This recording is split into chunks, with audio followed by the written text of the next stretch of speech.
Now at 11, breaking news. A commercial jet and military helicopter collide over the Potomac River in Washington, D.C. And right now, a massive emergency response as crews search for survivors. Good evening to you. I'm Christine Johnson. The details are just coming into our newsroom. And as we gather information, here's what we know right now. The American Eagle flight went down just before 9 p.m. tonight as it was attempting to land at Reagan International Airport. American Airlines says there were 60 passengers and 4 crew members on board. The FAA says that it did collide with a military helicopter with 3 military members on board. This all happened as the jet was trying to land at Reagan Washington National Airport, the American Airlines flight coming in from Wichita, Kansas. We have team coverage here for you, and we'd like to begin with Jessica Moore. She is live in Arlington, Virginia, with what she's been able to gather so far. Jessica? Christine, just to set the scene for you, massive emergency response, as you said. If you look behind me, you see the flashing lights, dozens and dozens of emergency responders. That body of water behind me, that is the Potomac River, where the National Weather Service says the water is currently 35 degrees. There, if Christy can just pan over to the right a bit, that's Reagan Airport. We're all familiar with it. You see the control tower in the back. Here's what we know right now. American Airlines flight 5342 from Wichita was attempting to land at Reagan when it collided in the air with an Army Black Hawk helicopter. CBS News has learned both the commercial jet and the helicopter crashed into the Potomac River. This is video from EarthCam looking at the airport. We're highlighting the video showing that explosive crash. The collision happened just before 9 p.m. CBS News has confirmed 60 passengers and 4 crew members on board the plane. Divers right now searching the river for any possible survivors. The American Airlines plane was trying to land here on runway 33 when the collision happened. Right now, multiple agencies are involved in the rescue mission. Multiple sources tell me the Black Hawk was a DV transport, which is typically used for military VIPs. As we've now confirmed, those soldiers were on board. Sources tell me the chopper took off from CIA headquarters in Langley, Virginia, and PSA Airlines was operating the plane for American Airlines. Right now, as you can imagine, all takeoffs and landings at Reagan have been completely suspended, and the NTSB confirms to CBS News it is preparing a GO team to respond to this crash. We're live in Arlington. Jessica Moore, CBS News New York. Jessica, it is dark out there. We can barely see what is happening there in the water, and it is cold. Describe the elements. Yeah, it's cold. It's not as cold as we've been experiencing in New York, but the wind is picking up. As we said, the National Weather Service is saying the water temperatures are nearing the freezing point. We know that people cannot survive in water for very long when the temperatures are that cold. We can see the emergency response. Sometimes in breaking news situations like this, your best bet is to get to an elevated position where you can see what's happening behind you, as opposed to being on the ground and not really being able to get a good view. So we wanted to try to give you as best a view as we could from our vantage point, but it's just an incredible response right now. All hands on deck. People are flying in from all over the country, descending here at Reagan Airport, trying to figure out what happened. How did they collide? Was it an air traffic control issue? What went wrong? And how many casualties are we looking at here, Christine? Jessica, so much information to obtain, and the video that we showed of the apparent collision that happened in midair is very concerning as this search continues. Thank you for that update from Arlington, Virginia, on the other side of the Potomac. Let's continue our coverage now with Dick Brennan. He is monitoring the situation from our newsroom. And Dick, I'm trying to think of what the water temperature is in the Potomac right now. It's got to be a very cold temperature. Indeed, Christine, it is very dangerous. And right now there is a massive search and rescue operation going on in the Potomac. DHS says they're using every available Coast Guard resource. Now, D.C. police say multiple agencies are part of the effort, including the U.S. Park Police, D.C. Police, and the U.S. military. And Christine, as you just said, the water temperature right now we understand to be approximately 35 degrees, and we can tell you that hypothermia could set in within a matter of minutes, really complicating a rescue. So time is really of the essence. We're also learning more about the types of aircrafts involved. The passenger plane is a PSA Airlines Bombardier CRJ-700. CBS News confirms there were 60 passengers and 4 crew members on board the plane. The FAA confirms the military helicopter was a jet similar to this one, a Sikorsky H-60 helicopter, also known as a Black Hawk. 3 people were on board that. We're hearing from a witness near the scene. Now I'm just in awe.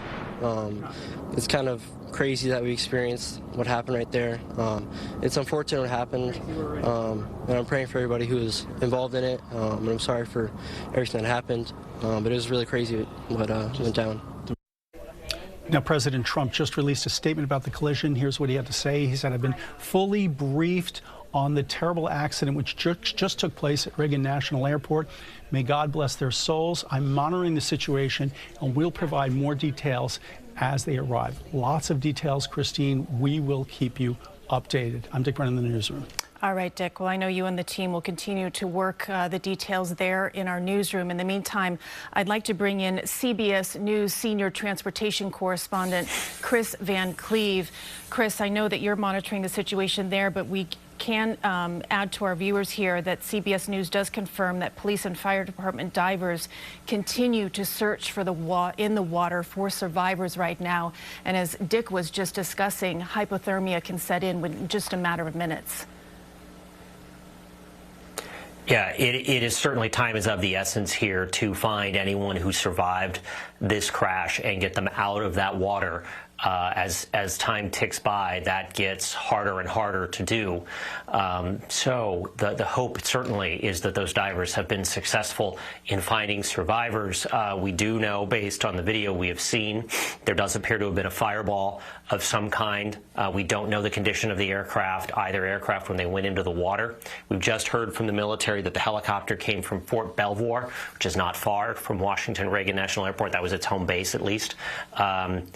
And the NTSB now is preparing what they call a GO team. Those will be a team of investigators that are going to look at every angle of this to try to figure out how it went so tragically wrong. You know, this is busy airspace. It is tightly controlled airspace, and it is closely watched airspace. So it is not uncommon for helicopters and planes to share it, but something like this, where they were allowed to get that close together, that should never have happened. The NTSB is going to try to figure out why. You know, these planes do have what's called TCAS, a collision avoidance system, but under about 800 feet, that system doesn't work.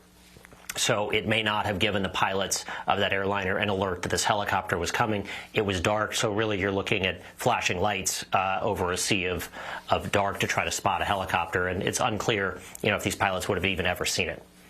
Kris, you know, given how many years you've been covering the transportation industry, I'm hoping you can shed some light, because I'm curious regarding air traffic control towers.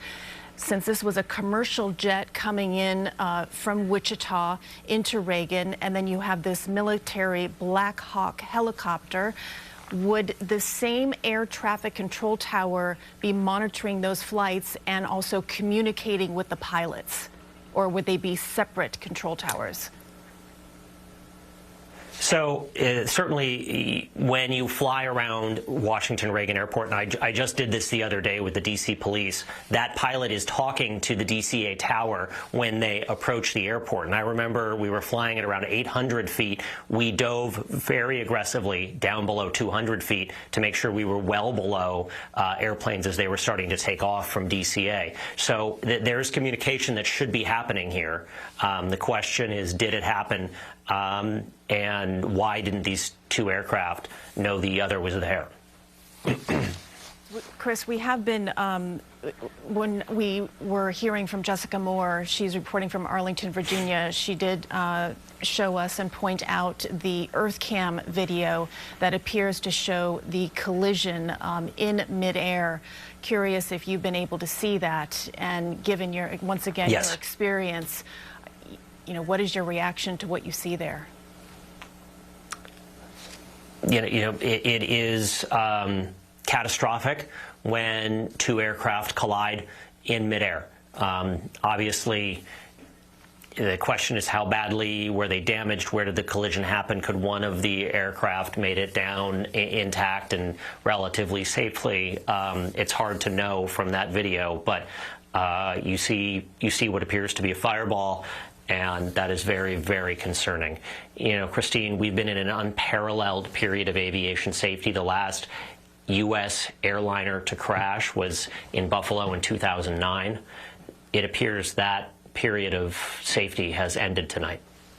Kris Van Cleave, we really appreciate your perspective on this, and thank you for lending us a hand here as we continue team coverage on this crash that happened over the Potomac with a passenger jet and a military helicopter. Kris, thank you. I'd like to bring in Lonnie Quinn. And Lonnie, we've been talking about the conditions there in the Washington, D.C. area, and Dick was reporting that the water temperature is approximately 35 degrees. Right. We have divers currently in the water searching for survivors. Just briefly tell us what these conditions are like. I can only, you're right. So as far as the water temperature, I'll address that. I can address winds, but you know, when two aircraft collide, weather's not playing the biggest factor here. But in terms of if there are people that do survive, and if they're in the water, that water is 35 degrees. I can give you facts for 32-degree water, so just you can sort of get an idea. If the water is 32 degrees, a human can survive in that for about 40 minutes or so. And that's what the water temp is as of right now. It's about 34, 35 degrees. So 32 degrees, you survive for about 45 minutes. The problem is, KJ, it's so cold that a typical human is going to lose consciousness after about 15 minutes. I mean, this is a disaster no matter how you look at it. And not to mention, it's dark outside. It is so hard to see. Absolutely. And we had this crazy windy day here in the New York City area with wind gusts being over 50 miles per hour. I just checked the winds and how they're blowing in Washington, D.C., and they're 15 miles per hour, 1.5. And those were the strongest I could find. I actually found sustained winds at around 6 miles per hour. So it is not a blustery, turbulent situation in terms of the atmosphere right now. That's what I can offer to this conversation. I know, being a pilot myself, that military aircraft are under the control of a military ATC, air traffic control, whereas civilian aircraft are under a different air traffic control. But the military air traffic control works with the civilian. I got my pilot's license when I was in Los Angeles. I flew a lot in and around some of the military bases south of LA. And you're always dealing with the two different air traffic controllers. You know, as we continue to follow developments here, I'm just thinking of the miracle on the Hudson, and when the plane crashed in the Hudson River, it was daylight, it was sunny, but the water was very, very cold. And I remember the passengers talking about how frigid that those waters were. But you remember they were able to get out of that plane, stand on the wings, and then, you know, board into boats and things. There weren't a lot of people who were. We don't know if that's the case here in this case.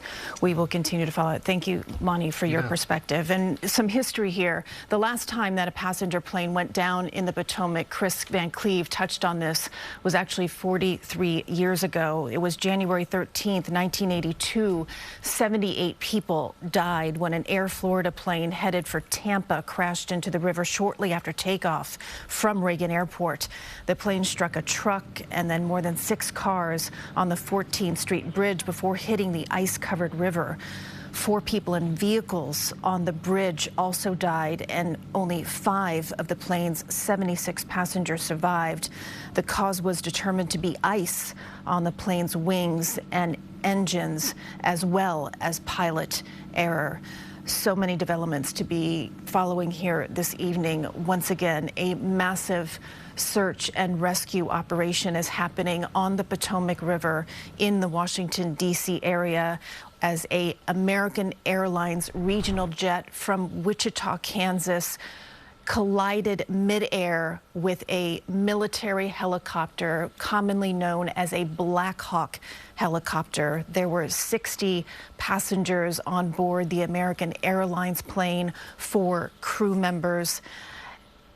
And I do believe that the FAA, the Transportation Secretary, did share on social media that he is at FAA headquarters right now monitoring the situation. Do stay with CBS News as we continue to follow this story. Of course, we'll bring you any updates as we get them, and our morning team will have the very latest on this story with live coverage starting at 4:30 in the morning.